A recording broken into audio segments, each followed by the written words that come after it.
इससे पहले हमने प्रत्यास्थता के इस चैप्टर में पदार्थ और प्रतिबल के बारे में पढ़ा था।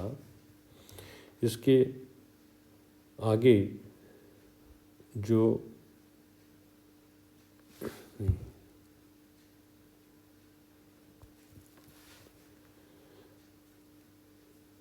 स्ट्रेन अर्थात विकृति,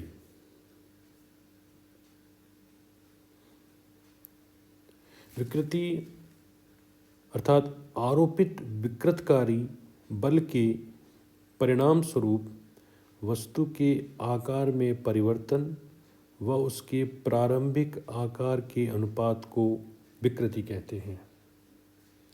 एक बार पुनः, आरोपित विकृतकारी बल के परिणाम स्वरूप वस्तु के आकार में परिवर्तन व उसके प्रारंभिक आकार के अनुपात को स्ट्रेन या विकृति कहते हैं। इसको यहाँ पे एक बार लिख देता हूँ मैं। विकृतकारी बल के कारण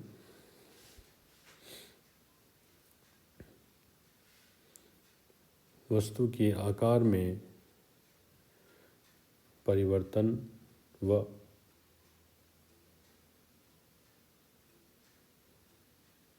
उसके प्रारंभिक आकार के अनुपात को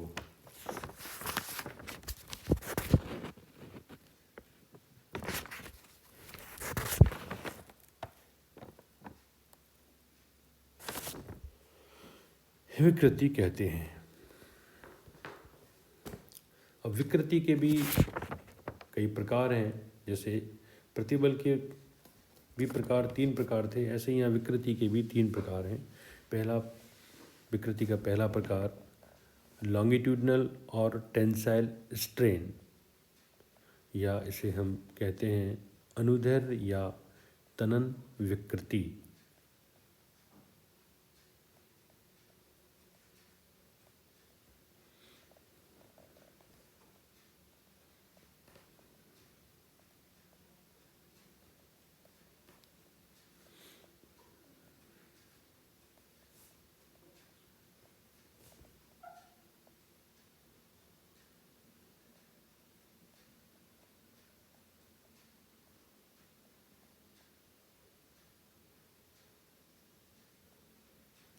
बाह्य बल के प्रभाव में वस्तु की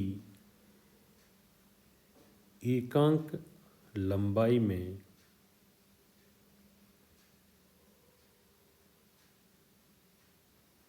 उत्पन्न विकृति अनुदैर्ध्य विकृति कहलाती है।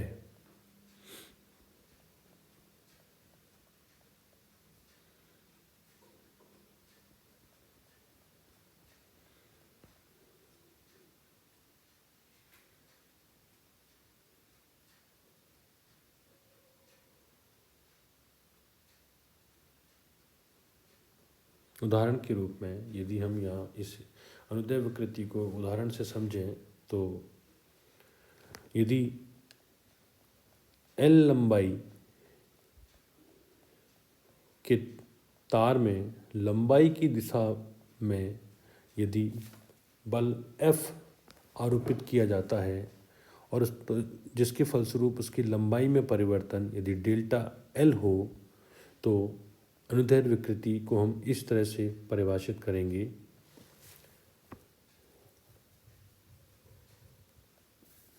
इसकी ज्योमेट्री एक बार देखें।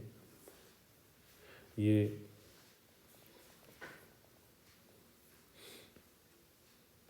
एक तार है जिसकी की लंबाई L है। इसके एक सिरे को किसी एक दृढ़ आधार से क्लैंप किया हुआ है।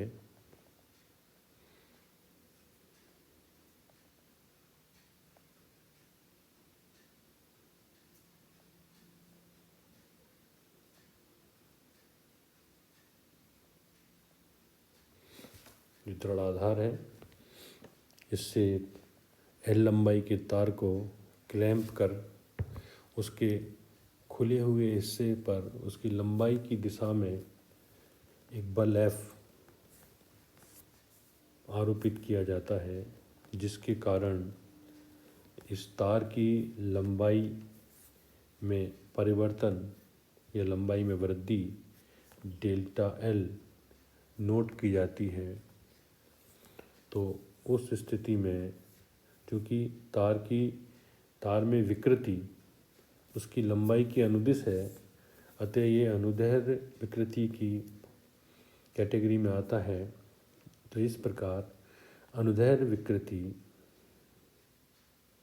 यहाँ तार की लंबाई, प्रारंभिक लंबाई स्मॉल l,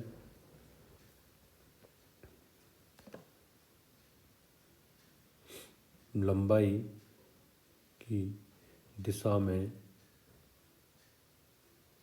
बल F इक्वल्स टू mg,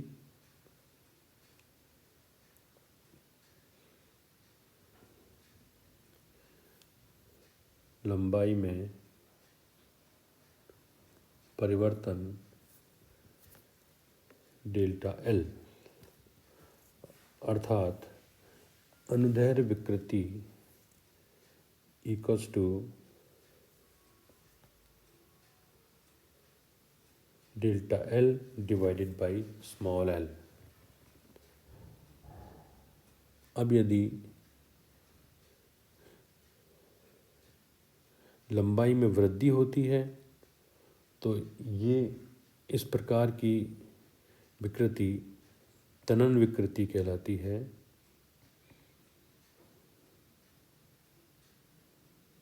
इसके विपरीत यदि लंबाई में संकुचन होता है तो इस प्रकार की विकृति संपीडन विकृति कहलाती है।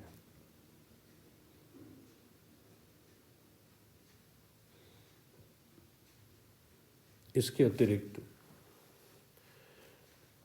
दूसरी विकृति, एक और विकृति जिसे हम वॉल्यूम स्ट्रेस या आयतन विकृति कहते हैं,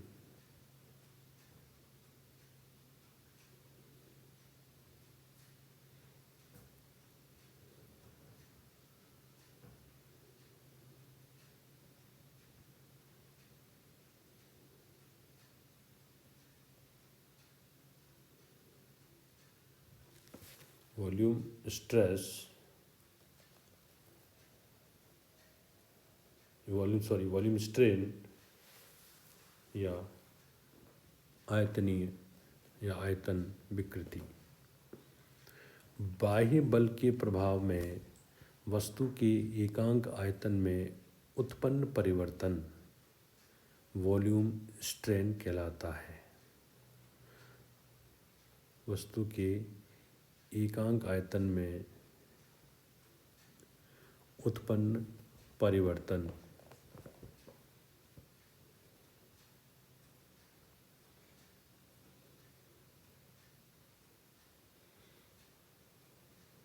अर्थात वॉल्यूम स्ट्रेन इक्वल्स टू, यदि वस्तु का प्रारंभिक आयतन V है और इस आयतन परिवर्तन डेल्टा V है तो volume strain delta V divided by V के द्वारा ज्ञात किया जा सकता है। तीसरी और इम्पोर्टेंट जो कैटेगरी है वो है शियरिंग स्ट्रेन या अपरूपण विकृति। जब वस्तु पर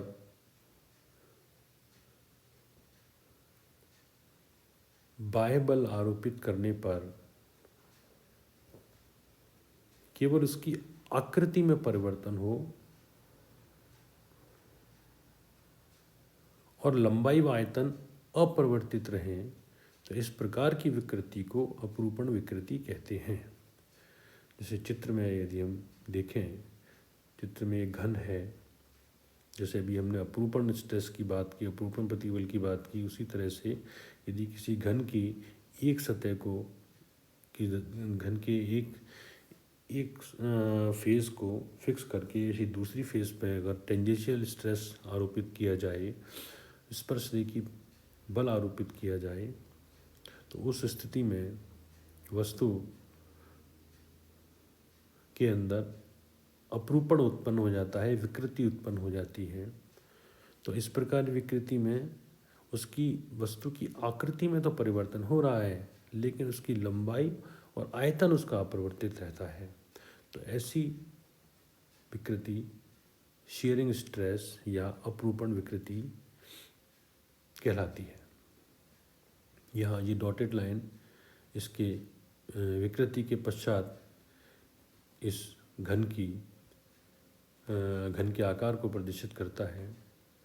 घन की एक भुजा की लंबाई कैपिटल एल है और विकृति के पश्चात उसकी फेज़ में जो परिवर्तन है वो स्मॉल एल है। स्पर्शरेखी बल अगर एफ है और उसका क्रॉस सेक्शन एरिया एक फलक का एरिया अगर ए है, तो अपरूपण विकृति की परिभाषा के अनुसार थीटा इक्वल्स टू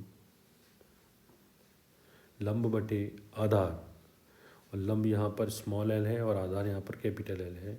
तो shearing strain will be equals to small L over capital L, that is tan theta, और tan theta equals to small L over capital L. तो यहाँ इस प्रकार से हमने इस प्रत्यास्थता के चैप्टर के दो इम्पॉर्टेंट डेफिनेशन, जो स्ट्रेस और स्ट्रेन, प्रतिबल और विकृति के बारे में जाना।